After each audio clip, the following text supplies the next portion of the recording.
মাগুরায় একযোগে ১৫০০ মানুষকে সর্বজনীন পেনশন স্কিমের আওতায় আনা হচ্ছে। জেলার শালিখা উপজেলা পরিষদ মুক্ত মঞ্চের সামনে থেকে বিস্তারিত জানাচ্ছেন প্রতিনিধি সুজন মাহমুদ।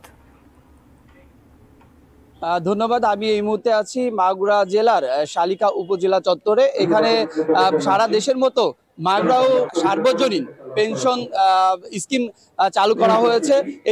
এইখানে আজকে আনুষ্ঠানিকভাবে প্রথমে ফিতা কেটে সকালে ফিতা কেটে এই সার্বজনীন পেনশন উদ্বোধন করা হয় এবং তারপরেই এখানে 7টি ইউনিয়নের 1500 সাধারণ মানুষের মাঝে এই পেনশনের স্কিম রেজিস্ট্রেশন করা হচ্ছে। এখানে 18 বছরের থেকে শুরু করে 50 বছর পর্যন্ত এই স্কিমের আওতায় আসতে পারবে এবং সরকারি যেমন চাকরিজীবীরা যারা পেনশন পায় তাদেরই ধারাবাহিকতা মাননীয় প্রধানমন্ত্রীর চালু করেছে এই সাধারণ মানুষের মাঝে এই পেনশন। এটা 4টি ধাপে এই পেনশন স্কিম চালু করা হয়েছে।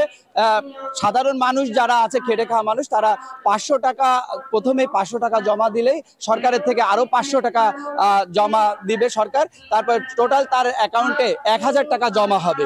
এইরকম 1000 টাকাতে শুরু করে সর্বমোট এখানে দেখতে পেয়েছি আমরা 10,000 টাকা পর্যন্ত স্কিম চালু করতে পারবে। এই ছিল মাগুরা শালিখা থেকে সার্বজনীন পেনশনের সর্বশেষ খবর।